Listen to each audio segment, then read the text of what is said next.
Yeah, that works. Okay, now nobody say anything funny because the recording has officially started.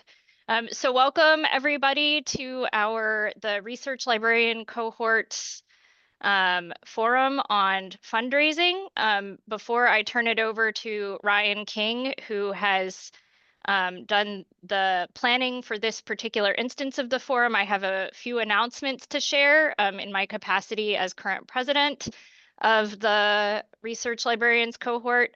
The first is we've extended our deadline a little bit for proposals to participate in a panel in the Comic Studies Society's conference this summer. It's in July at Michigan State University. If you're on the fence about going, don't be, because our Vice President, Jason Larson, is going to arrange for some special programming just for our librarian participants, including a tour. But we are hoping to put a librarian lens on the conference theme, which is around resistance. And I probably should have pulled the exact title up, but essentially around social justice and comics. So we're trying to put a library lens on that. So if you have an idea, please email me. The other thing is, if you are on our listserv, you may have seen a recent email. The Notable Comics Collections Project is proceeding. So we have distributed a form, and we would like to enlist all of you to submit entries for comics collections at your libraries. This will eventually be a public-facing resource to help librarians and scholars find comics collections. So if you're traveling and you want to visit, or if you have a particular research interest, so please do participate in that. And then, oh man, I had a third thing I was supposed to announce, and now I've forgotten what it is. Jenny, Ryan, Pam, can anyone remind me, or was that everything? I think you covered it. Yeah, I Okay, think you I've got covered it. everything. Okay, great. Well, then in that case, I will turn it over to Ryan. Oh, no, I remember. Keep an eye out on Mobilize or your email. We will have a informal social again in April. So last one was really fun. It's just an opportunity to talk comics. We'll send a prompt or some guiding questions, but we kind of go off the rails. It's super fun. So keep an eye out for that. Okay, Ryan, to you. Well, good morning, good afternoon, everyone. My name is Ryan King. I'm a member at large for the Comic Studies Society's Comics Research Cohort. Research Librarian Cohort. Get all these acronyms mixed up. And today, this is, I guess, a bit of wish fulfillment in the sense that I think we maybe several months ago talked about the potential of what do you do as a bit of an early year librarian, interested in funding and developing comic collections. And I think Jenny had proposed, that sounds like a great possibility for a forum. Perhaps we should actually open this up and we can invite various development officers to come speak. In which case, being a part of this research cohort, like I feel just, I don't know, so blessed to be around so many wonderful people that have all this experience and knowledge and the connections that we could bring forth in the forum today. With that said, I'd like everyone to please, if they're capable, go ahead and just introduce yourselves in the chat, because this is a forum. We have the ability to speak up and chat with one another today, and there will be a segment where you could actually ask questions. We'll open it up to the floor. So if you're not familiar with others, just what's your name? Where are you from? I suppose an email if you want to connect or something after this. But enough from me. And I don't know if I introduced myself, but once again, Ryan King from Vanderbilt University, and I'm the English librarian here and also the unofficial comics librarian. Okay, so with that said, I'd like our three panelists to speak if they would, and I see Karina first, and just kind of introduce themselves, and then we'll go ahead and start asking some questions. Thanks, Brian. And I want to say huge congrats to all of you for showing up and being curious and excited to learn more about what we do in development, because the world that development officers live in is absolutely crazy. It's just wild. So we're excited to have you all here. But my name is Karina Sarah. I'm Director of Development for the College of Arts and Letters at San Diego State University. And then I straddle the library, specifically in comics. So my work is focused directly on the educational piece of comics in an educational space. So I get to do some really cool stuff. But on top of that, I have 10 years of experience, 3 in community fundraising, and then the last 7 in higher ed. So it's really very cool that I get to work really closely with Pam Jackson, who's on this call today, as our librarian for comics, but also in the educational space as our co-founder for the Center of Comic Studies over with Beth Pollard. So Ryan, is that all you needed from me for intros? Okay, great. Yeah. Awesome. Yeah, we'll get more into the thick of things as we continue. All right, and then Julie, would you mind continuing? Sure. Hi, everyone. I'm Julie Barukas-Snyder. Currently, my role is the Chief Development Officer at CLEAR, the Council for Library Information Resources. You might know them as a granting agency, but I'm the first fundraiser, so we also will do more efforts for fundraising. But the reason I was asked today is probably because of my last role. I spent 6 years as a Senior Director of Development at the Ohio State University Libraries, at the Billy Ireland Cartoon Library and Museum, although I supported all the special collections and library overall. And all of you probably know Queen Jenny, but she's one of the best fundraisers I've ever worked with. So I think the two of us together really created a comprehensive, robust, innovative cartoon development program, both for collections as well as financial donations. So I'm really honored that Jenny, through Ryan, asked me to participate because I think there could be some interesting conversation, because I had never done library, certainly special collections fundraising before. So I think we can talk about some of the modeling that she did as an academic who trained a development officer to get really specialized in cartooning. So we probably have some good stories to share. I have spent my whole career in higher ed fundraising, and I have my master's in philanthropic studies from the Lilly Family School of Philanthropy. So I love all things philanthropy, and I could talk forever. So happy to be part of this. Happy to have you here, Julie. And then our third guest, Caitlin. Hi, everybody. I'm coming to you from my car instead of my office because, as you all probably know, the parking situation on all university campuses is it's hard. But greetings, my name is Caitlin, and I am the Director of Development at MSU Libraries. I work with Jason in special collections and developing our comic collection. I heard the bit about coming to MSU this summer, you should come because we just opened up our $13.8 million renovated special collections space, of which that is where comics is currently being housed. I am here to sort of talk about how we have sort of redeveloped our fundraising program at MSU Libraries to take a different spin on how we are focusing on actually fundraising. So not necessarily raising more stuff, we are actually fundraising. So looking at our special collections and the libraries as a whole, and how can we reach out to our alumni and our community to see that the libraries is a place for their philanthropy, not necessarily their stuff. We still want the stuff that we want, but not like we're not grandma's dumping ground anymore. So good to see you all. Thanks, Caitlin. I was hoping to just ask a very general question right off the bat, because knowing from doing like info sessions with a lot of undergraduates, I don't want to take anything for granted. Just want to throw out a very general question. In your own words, what is a development officer? What do you do? Just very briefly, like a 1 or 2 word sentence, if you will. And I'll go back to Karina.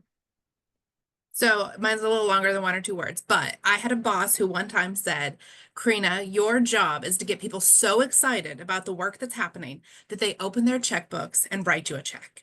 And that's really how I look at my job. It's informational, it's leading people in the right direction, it's connecting their funds with the work that's being done. And so that is my answer.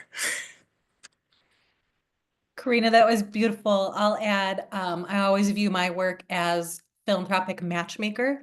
So I'm with someone in my role who knows a little bit about everything, but like not deep. That's what all of you are for, but just enough that I can weave stories together about the institution with the donors as I learn their own histories and, what are priorities to them? What do they want their legacy to be about? And I also try to be the spokesperson for the person between the organization and the donor priorities. And I will be that person who is what I call radically honest to make sure that the institution continues to prioritize what is the true priorities of the institution. And we don't veer just because there's money that could happen if it isn't in alignment with the organization. And also to be that translator with the donor when maybe we want to protect the librarian relationship to stay nerdy and cool and, deep. But sometimes if a donor needs to hear something, I'll step in as the development officer to be radically honest to make sure we're all in alignment. So the tough conversation person as well, in tandem with your partner, academic partner. Yeah, and I'll add to that I'm the relationship builder. So I am the person that holds many different friends to heart. And just like what Julie said, sort of feel like a matchmaker at the same time. But then I'll also say that I'm the chief advocate. Because I am the person, along with our dean, who are constantly advocating for the libraries, both internally and externally on campus. I like to use the analogy that I'm like the Kool-Aid man, and I'm gonna bust in and talk about the libraries where I think it's appropriate. Like I was just coming from a university advancement meeting, which is why I'm in my car, to be like libraries all the time. And actually now my university advancement colleagues during that meeting would speak up and be like, wait, Caitlin hasn't talked about the libraries yet. So So glad to hear that you're cheerleading us on at the library. So thank you for that.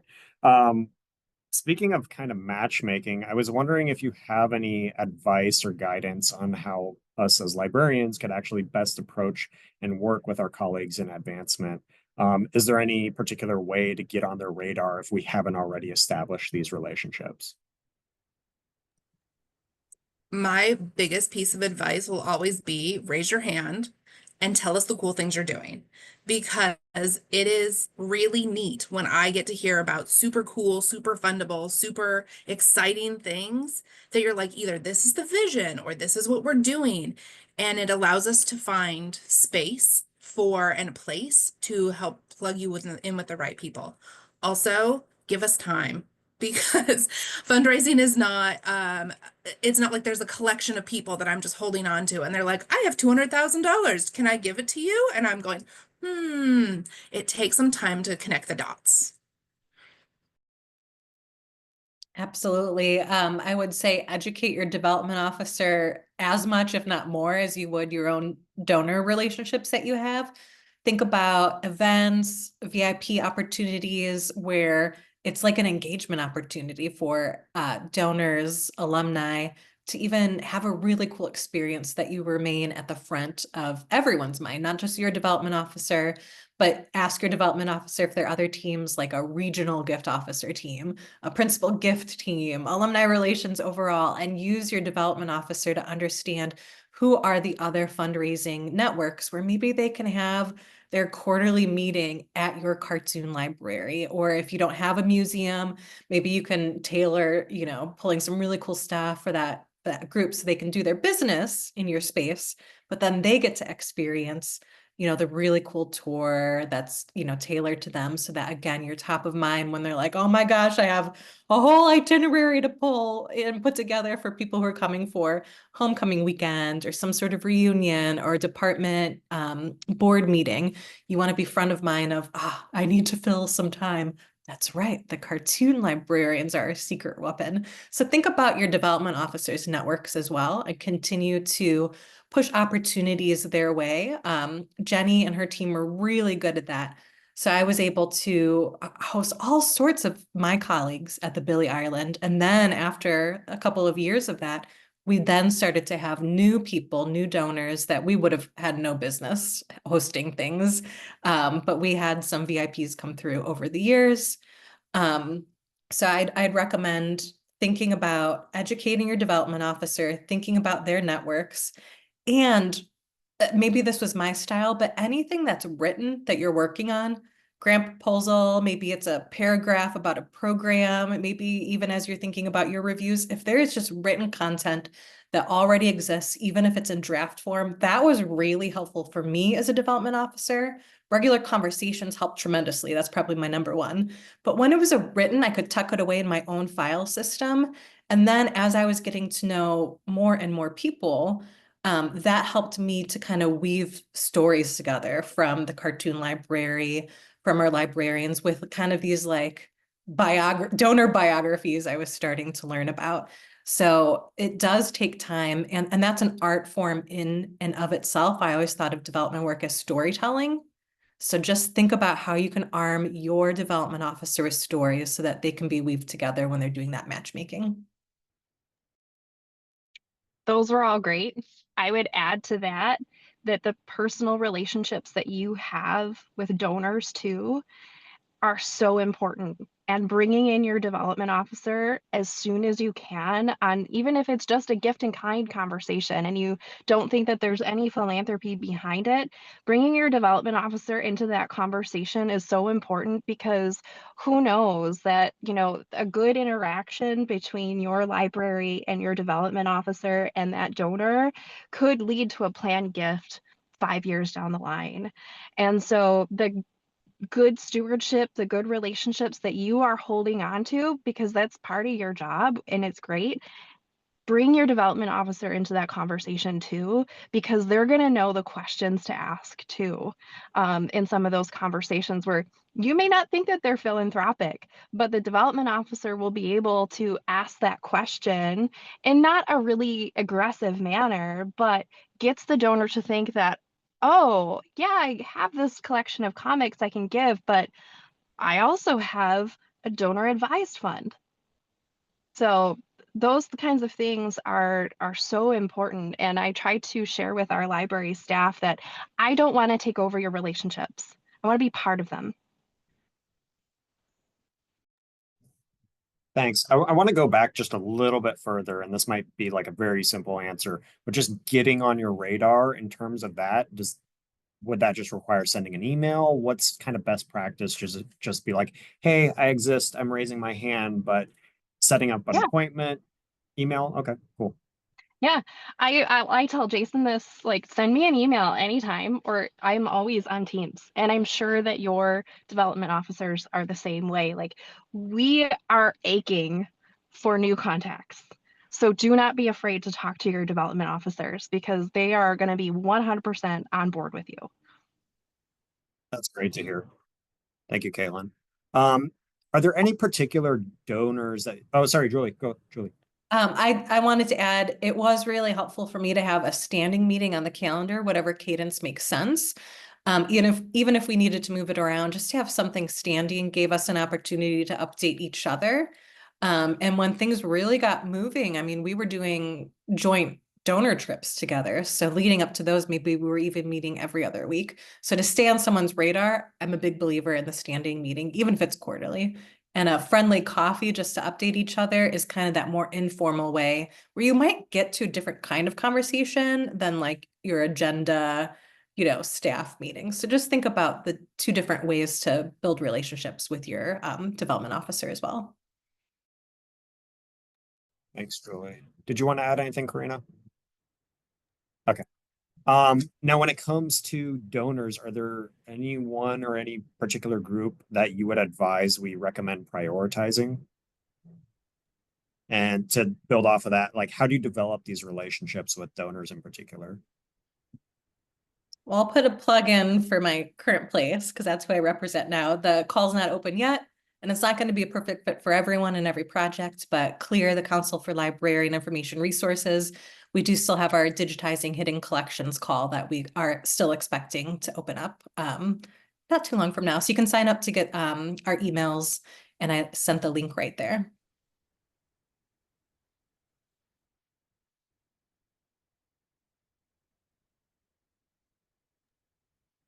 I would say, like, in order of like prioritizing donors, I wouldn't say that there's a particular order of things. I would say your strongest relationships are probably going to be the best ones to start working with in terms of thinking philanthropically. But even like your casual donors that you may see like once a year or once every other year, maintaining those relationships are important. And for me as a development officer, if I know I've got a person that I'm working with that only wants me to check in with them once a year, I'll put a little calendar reminder for me to check in with them, because things get busy and we get kind of swamped. And I know that for our librarians and our curators, they're fielding a million things all at the same time. Their faculty that they're working with, their students that they may be working with, and processing new collections. So you can get buried pretty quickly. But I would say, keep your friends close, and maybe your new relationships a little closer. I also think whenever we think about our donors and who our donors may be, Pam will share this with anyone. One of our biggest donors is actually a huge athletics donor. And so to not dismiss someone just because they donate somewhere else, or you might think that they're not interested, but like I said, they have given money to comics and athletics, and that's the only two things they support on our campus. So don't dismiss someone just because you have made a assumption about where they want to give or where they might be interested. But he is not only collection but also funds, so don't miss someone. That's where you can really lean on your development officer, especially there can be workflows that you can add on for the work that you're already doing. So you probably are already talking to donors about their collection, and you probably do have a sense for who may or may not have wealth, but it's not a bad business process to keep your development officer informed as those conversations start and as they progress, because most development officers at the institutions that are part of this call have a number of tools that we can look at to determine if there is financial capacity that's publicly available that maybe you don't know about. Maybe we can find some outside philanthropy that perhaps suggests like, oh, they have supported some arts, culture, historical things. Maybe there is some crossover. And a lot of people, when they reach when they've created a substantial amount of wealth, will go back to those childhood things that they love so much. And so many of us do have a love of cartoons and comics. So I think just always educating your development officer and advocating for them to spread the word too. As a development officer, I had a team at the central services that worked only with 5 million or more capacity donors. And those donors didn't always have a home yet. So I made sure that I was always educating that group of development officers of upcoming opportunities. And that's when we would find out, oh, this person has been collecting these expensive pieces of original cartoon art. So you just don't know. So be loud, be proud. Don't just stay on someone's radar, but be really methodical about educating and maintaining those relationships and having your development officer do that for you as well. Thank you. Is there any way that we could particularly engage with alumni to support these collections? Especially, I'm thinking in an instance where, like in my own institution, where I would say our collection is more burgeoning. So if we don't have that kind of institutional history surrounding comics, is there any approach that you have for somebody just doing kind of initial fundraising efforts?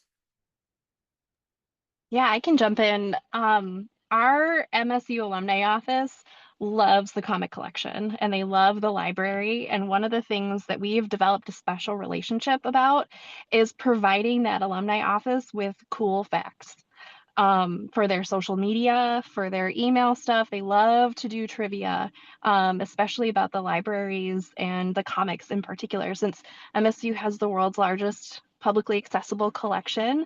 That seems to be a curiosity for many of our alumni. So even just reaching out to the alumni office at your institution and share some of the cool facts that you have that they could share out to alumni, because then you get people that come out of the woodworks that they didn't realize the library had such a cool collection, or they were a collector of early Thor appearances, and you're like, well, let's have a conversation. That's something that can be so important, and the alumni office can be your biggest advocate as well. I'd say absolutely the same. And what I'll add on something for you to at least give some consideration for some thought. Think about the faculty in the departments that utilize comics in the classroom. Think about those faculty members who are now like at the nearing the end of their teaching, their professorship. Some of them may start to consider their own personal philanthropy toward comics if they have been heavily utilized in the classroom, maybe part of their own research. So don't forget to think about your faculty members as like grateful patrons, both personally and maybe they even do have some department funds that they could consider moving over to sponsor exhibits, but they personally could be potential donors for you to think about. And think about those department and faculty specific donor relationships that they may have and work with your development officer. You don't want to be stealing prospects from other departments and colleges on campus, but sometimes development officer to development officer, they can broker some sort of elegant introduction into more of the comics world as well. So just don't forget to think about your faculty who are the frequent flyers for your area as well. Julie, that's so true, because we have a number of our, folks throughout the university who have connected with our comics collection, and then they know people, or they've brought in special speakers, or they've, had their students really engaged in this type of work. And so for us to dismiss just because they're not directly connected with the library, I think can be really, it's unhelpful. And so like making sure we're having these conversations, making sure we're bringing in the right people, and those who are already doing it are clearly very excited about this. So let's continue to tap those relationships. Are there any particular innovative or non-traditional fundraising strategies that you've utilized in the past that you feel like help raise awareness for these types of collections? At SDSU last spring, we hosted a really interesting comics and social justice. Pam did this beautiful collection of some of our comics that kind of highlight. We did this beautiful wall art that got done. And we just kind of sent out an invitation. So it was like everyone who's an English major, everyone who was a history major, everyone who there was nearly 3,000 invitations sent out. And it was just kind of tapping the community that's out there of our alumni and see who was interested. We had about 25 people show up, and most of those 25 were people that we've never talked to before, and we definitely never talked to about comics. And so this was the first opportunity where we kind of got new intros to these people, and we were able to start having conversations about what does it mean to, be engaged as a philanthropist, be engaged as the philanthropist to the library. And so it was a little outside of what we normally would do, because Pam put together this gorgeous collection. We said, we need to get people here to see this. And so this was a great opportunity for our alumni to engage in a special way. It is kind of throwing spaghetti against the wall, but it was a nice opportunity, and it was very like low cost. We provided cookies and drinks, and the space was free. And so, just kind of think about those little opportunities, and then also planning on to something that is already happening across campus, something that is aligned, or, co-creators. How can we bring in some new people who maybe have not thought about this? Apologies to Karina. I didn't actually mean to send my stuff through the chat until after you were done, but I was trying to get a little space in there. And I hit send, so I didn't mean to step on your toes. I think that the Billie Ireland had great success with a couple of things that I tossed in the chat. One was, it's called Buckeye Funder there, but it was a crowdfunding project that actually had success. A bit of the success was an anonymous donor who kind of like created a lot of excitement and momentum. So that it really did help to have kind of a lead donor for a crowdfunding project. But the unique thing that I put in there is listed as number one. I was trying to just get a little space between there. But thanks to some alumni who work at CBS Sunday Morning, we were able to do some storytelling, and miraculously we were able to get a segment on CBS Sunday Morning. And that was such a successful tool for sharing with our wider community, including people that like had never heard about the Cartoon Library and Museum. But to have someone else do some storytelling that we then just shared widely, including during this grassroots kind of campaign, grassroots fundraiser campaign online as well, was really helpful. But you might have local things. So you might have a local newspaper, make sure you really get to know the writers and the journalists who do a lot of the culture segments and art segments. You know, there could be things at the local level that could be successful tools against someone else doing the storytelling that you then share widely. Huge advocate as well for finding your lead donors who might need that extra incentive to make a nice big matching gift. It was a really nice ask for this donor. And Jenny, correct me if I'm wrong, but I think it really was the anonymous donor's first kind of like major gift. And it was a really important step from transitioning from we love you, we love comics, material, long history, decades old at this point.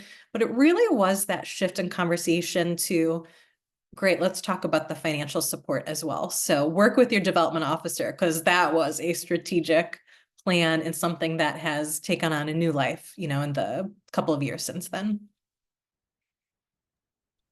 Yeah, I'll add to that. We haven't done anything as cool as that event, and I'm gonna ask for details later on that.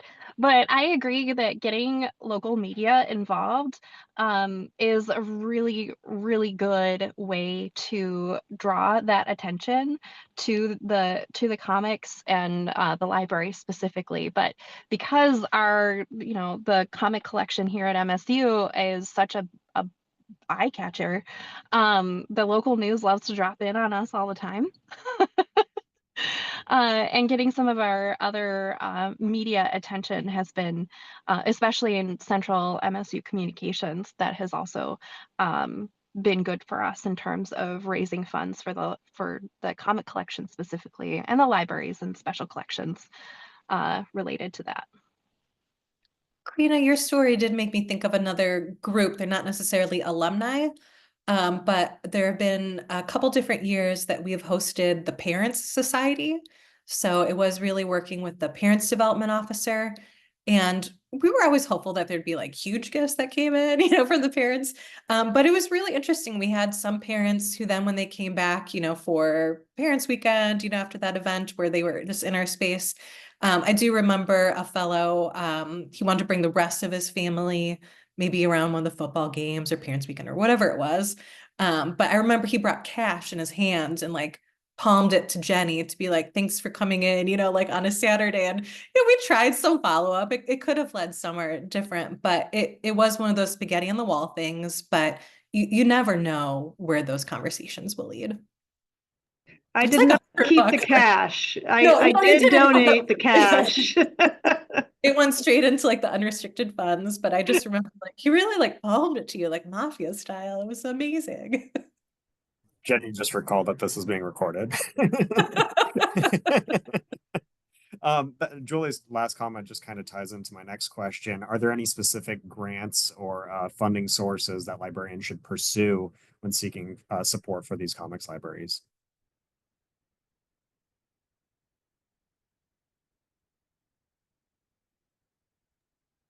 I had lots of ideas, but for a variety of reasons, we didn't prioritize a ton of grant opportunities in my last role. IMLS, of course, is one to think about, but what I'm going to specifically call it right now is just what I put in the chat was just a general announcement about perhaps some staffing cuts to IMLS and maybe some advocacy steps that we could all take back to our institutions, ourselves, just to make sure that we're advocating for that program not to have staffing cuts because it is so important to our work.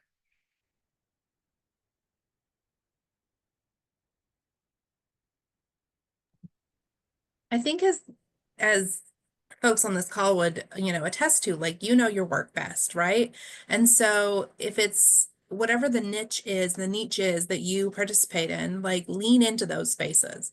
I know here at SDSU, we have a couple different opportunities and departments that go out and help find some funding and sources. So again, tap into your development officers and see where the right fit may be.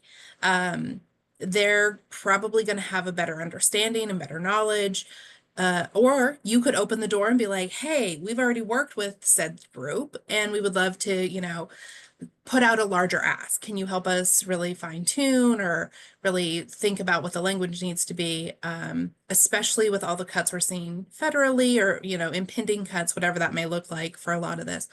Knowing what language can and cannot be used or what words are going to throw up a red flag, I think would be helpful as well. We had experimented with trying to see, could we, in cartoons, in the cartoon world, make that case that we're always thinking about. Does this qualify as American art? Is it high art? We never decided to put in much time and effort into pursuing those things. But if you do think about cartoon art, especially American cartoon art, being, sub-bullet of some of those wider things, you might have success that way. But it isn't very traditionally seen as, like high art. So that's why we never pursued it, but certainly something to think about. But also think if there are cause or like identity-based like groups of donors that might be under a community foundation. One example, what about the Jewish Community Foundation or others in your community where there might already be a group of donors or a community foundation that are looking for projects, community events to sponsor? Make sure you know your local community foundation officers, invite them to some of the program that you're already doing. There might be other causes like teaching languages through comics, where if you think about it from that language standpoint, maybe there's a language-based opportunity. And then we really tried to target donors and funders who are interested in early literacy, and we had more local to us early literacy or early education programs that wouldn't have like hit that national level, but because they were more local and regional, even though they weren't humongous dollar amounts, they really were a better match for us. So your development officers can help with some of that, but you might have a better pulse on some of those culture, humanities, early literacy things that might be regional and specialized to your area. I'll add to this real quick, and hi from my office now. I will add to this, invite in your foundation and corporate relations folks from University Advancement. So your central advancement team has an office. They're either one office or they're two separate offices. Here at MSU, it's kind of a blended 2-1 office kind of deal of corporate and foundation relations. Invite them into your space and explain to them and show them exactly what you do, because they are the folks who are like intimately connected to corporations and foundations, and they'll be able to look at your work and be able to say, like what Julie was sharing about early education. Oh, there's a grant out here that the College of Ed is working on. Maybe there's a way to connect both of you. So inviting central advancement into your space and showing them the work you're doing, because I know your development officer is likely doing the same thing, but if you work with them to invite that, to bring that invitation into your space, they'll love you for it, and you'll love them for it, because then you'll start getting the tips on grants and other opportunities with corporations. That does Well, I remind, have several. Oh, go ahead, Julie. that does remind me, we had a very easy corporate sponsorship for an event. It was very successful. It was not a huge lift. It was something that we were going to do anyway. It was around exhibits that were already on the schedule. And just, thinking about it from the corporate standpoint, we wove in things like X number free attendees to come to the event again that we were doing anyway. And they weren't locals, so they didn't actually come very much. But, just thinking about it from an employee relations standpoint, how many eyes are in your exhibits, how many people walk through your museums, those are things that a corporation could like point to an ROI. So think about how you are educating that person at the corporation to then go to the big boss or the big bosses to say, actually, this fits in because it's going to boost employee morale. X number of people potentially in the community could see our sponsorship on this exhibit. So just think about those less philanthropic and more ROI things from that corporate standpoint, because they might be pulling from marketing money. They might be pulling from kind of HR, employee morale boosting relations money, but they also may have a separate corporate foundation where it would be philanthropic. So just think about the different pockets of money and how you might want to tailor your messaging depending upon where that funding could be coming from. I have several more questions I want to ask, and I'm going to ask one more before giving it up to the crowd. But just keep in mind, folks, if anybody has any questions, I'm going to open it up very shortly. So what metrics or indicators do you use to measure the success of these fundraising efforts? And how do you determine basically if the campaign's been successful beyond just the monetary contributions? Like Julie, you mentioned this kind of crowdfunding campaign. Like I could imagine it's like from 0 and a bar to 100, but beyond that, what are other measurements that you look for as like a development officer? I'll say I have basic metrics that I have to meet, how many dollars raised, how many dollars proposed, how many visits I make. But in terms of specific campaigns that I run, I will look on that for that ROI, that return on investment of, okay, it cost my office X amount of dollars to do this mailing, or I work with our student calling, we call it Green Line. And okay, it costs this amount of money to do Green Line, and then we raised Y amount of money. And for obvious, if it cost more than we raised, that wasn't good. But yeah, so thinking about how does it impact our personal or office or unit metrics, and then what was the ROI on those efforts made, and that's sort of how we make decisions.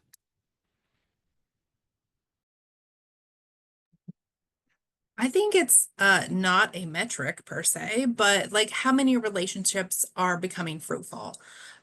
So we are in San Diego, home of San Diego Comic-Con.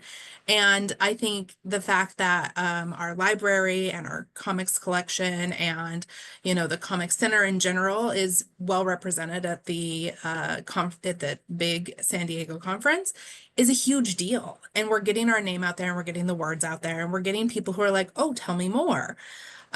It's harder to quantify and qualify, but those people are people who are going to share with their friends and their neighbors, and they're going to talk to other folks. We are working with the Comic-Con Museum to potentially have some student art put up there. And so like those relationships maybe don't have an exact dollar amount now, but they're going to cause bigger ripple effects as we look down the line. So creating those partnerships is one of those metrics that I look at, even if it doesn't create dollars right now. To reiterate, yes, every development officer is going to have like their own metrics, and we live and die by metrics in most of our industries. I did try to separate that out when I was working with my academic partners. And for me personally and professionally, the things that were more motivating were a better understanding of what dollars were needed to accomplish X, Y, or Z. So for that successful crowdfunding project that we did, we literally had a dollar goal in order to process the next quarter of the collection. So, my academic partners helped me to understand how far the dollars could go and what they meant. And then it was so nice throughout the year to be able to like, check, we actually did that thing. And we were able to, hire the temp worker or whatever the work looked like, to advance that project. So kind of the needs can dictate like these little mini campaigns, or if there is, additional staffing that's needed, additional material that's needed, you can kind of build your mini fundraising campaigns under that. It doesn't always have to be a big building with a big dollar goal to kind of have those satisfying, more bite-sized chunks of like, yes, this was successful. I also wanted to point out too, sometimes you can tell you're successful or not just based on the quality of your relationship. So the story that I'll share is one of the top donors, most important donors living right now, specifically to the Billy Ireland Cartoon Library Museum. I asked if I could come and present a proposal. That donor knew I was coming to ask for money. I was coming all the way out there pretty much just to ask this person for money. We had a lovely, respectful conversation, and it was the most polite no of my whole life, professionally or otherwise. And we all felt good. You know, the longstanding curatorial relationships were still strong. I didn't come as the development officer and like mess anything up. And for me, that was a metric of success, that donor still allowed me to come, present, and that donor knew it was okay to say no, and we would continue on with our strong relationship. So I think for me, like, that was a huge measure of success and pointed to the decades and decades of relationship building that are outside of me as the development officer who's only in there for 6 years and on to my next thing. Development officers change a lot faster than the rest of you. Thank you for those responses. Let's open up questions to the floor. If there's anybody in the audience who'd like to ask a question, you could raise your hand or just chime in.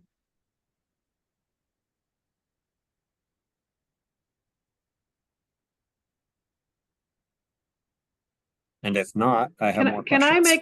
can I make a comment while people are thinking of their questions? Yeah. Yeah. So just thinking, this is all fabulous advice. Thank you so much. If I can speak to the other librarians out there, make absolutely sure you have your elevator pitch ready to go at all times, and you have maybe up to 3 very specific things that you want to do that you could do if only you had some additional funding, and then be ready to go with those. Because I've been caught off guard when someone, said, well, what is it you need? What do you want? And I'm, lots of things, and you got to be ready. Like, oh, if I only had $10,000, I would be able to do X, Y, or Z, or, that is like critical, because even, you never know. You just never know when you're gonna meet somebody and have that opportunity, and you absolutely want to be ready. I threw it in the chat, Thanks for but the Jenny, comment, you and Jenny. I actually like wrote things out, scrapped it, like literally practiced out loud together. We really relied quite heavily on one another to build those cases.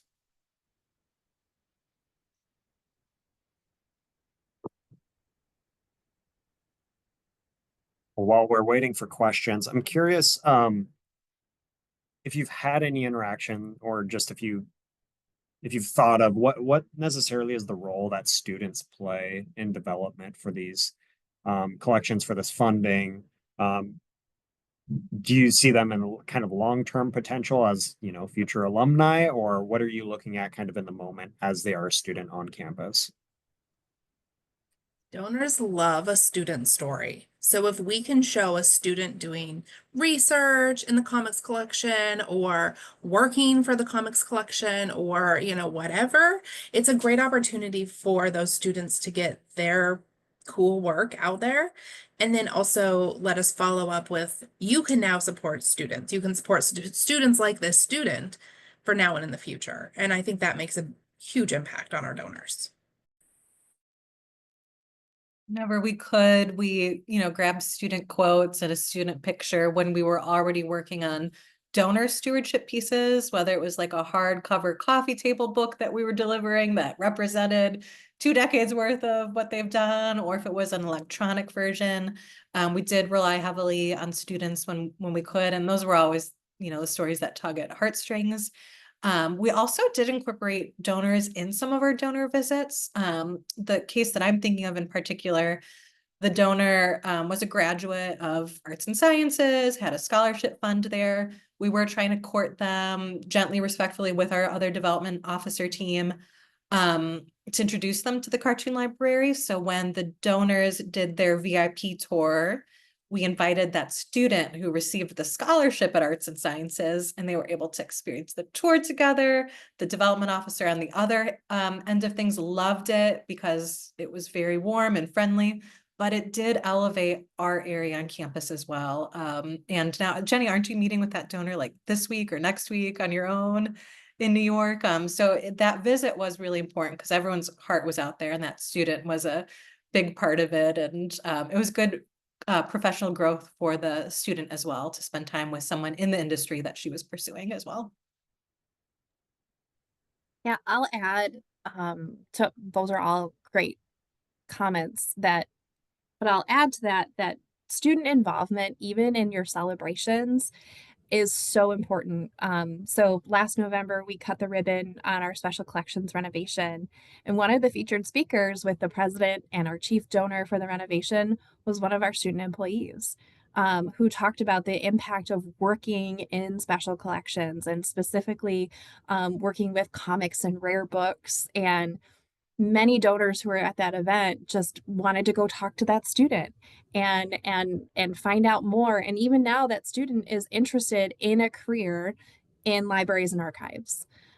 So to have donors be able to see that and to celebrate this big momentous occasion for the libraries, but then to connect it to the student experience, I couldn't have planned that better.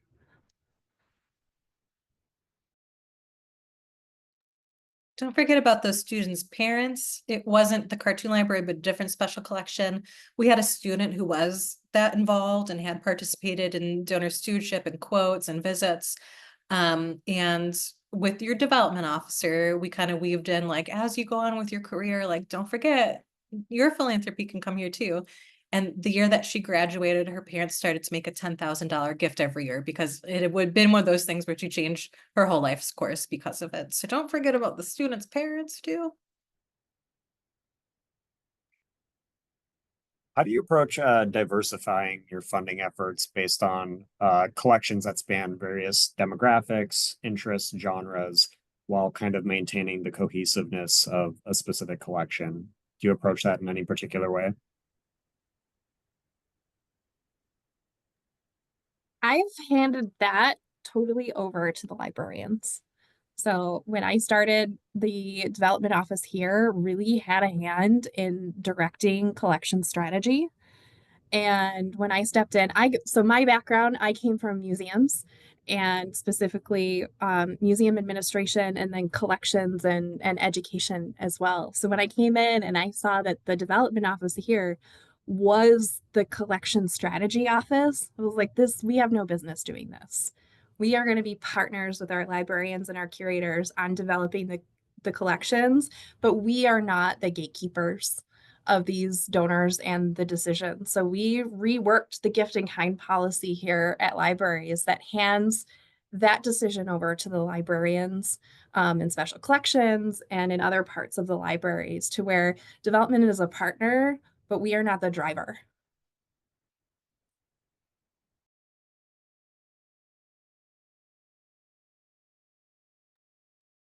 Looks like David might have his hand up.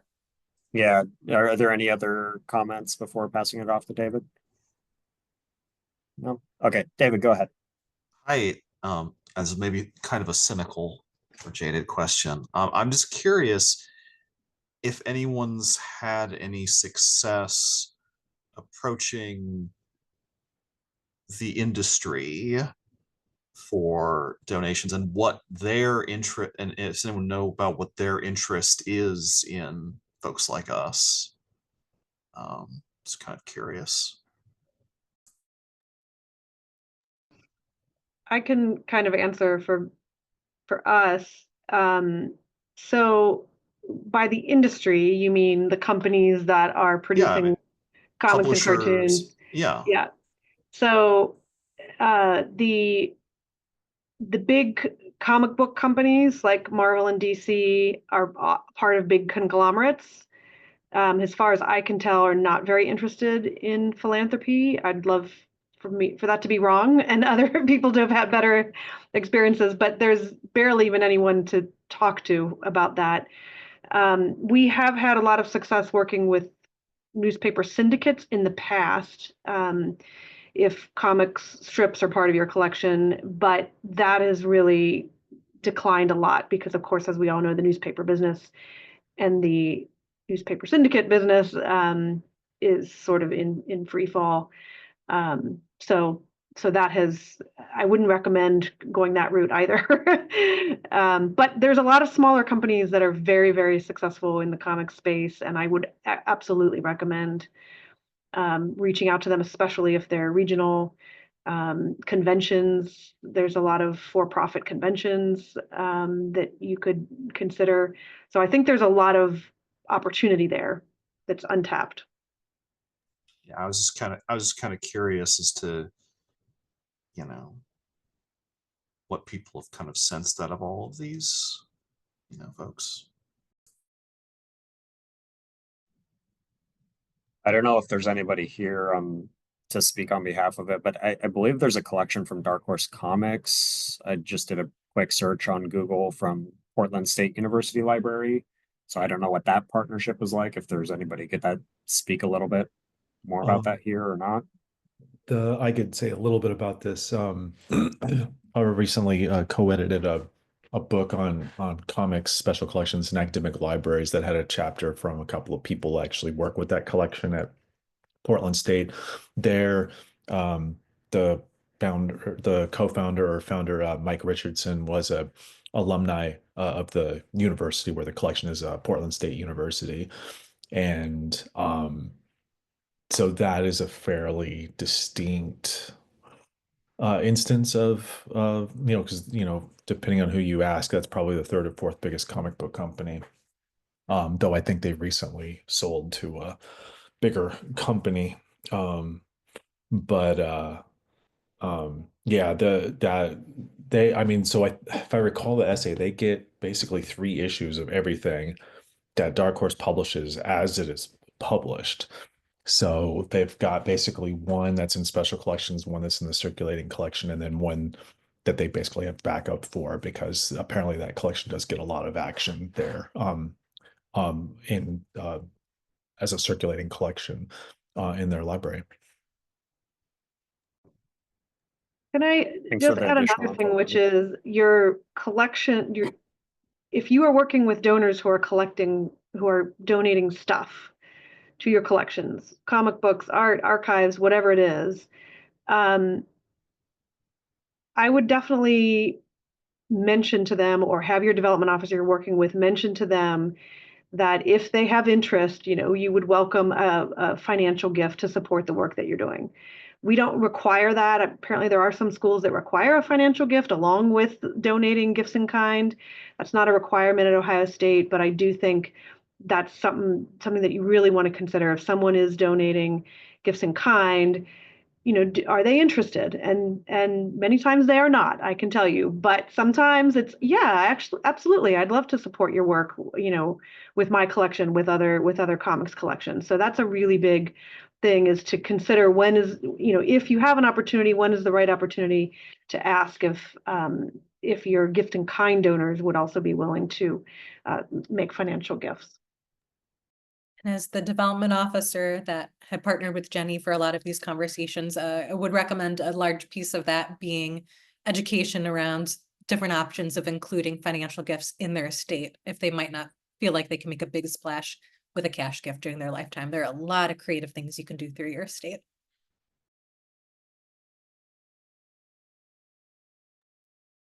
There are no more questions. I think we'll go ahead and wrap things up. I just want to say thank you again to Julie, Karina, Caitlin, who stepped out.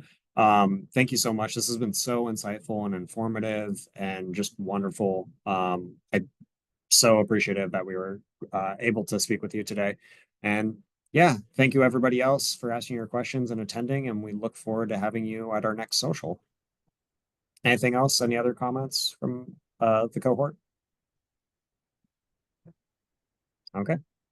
Well, have a great rest of your day, everyone. Thanks again.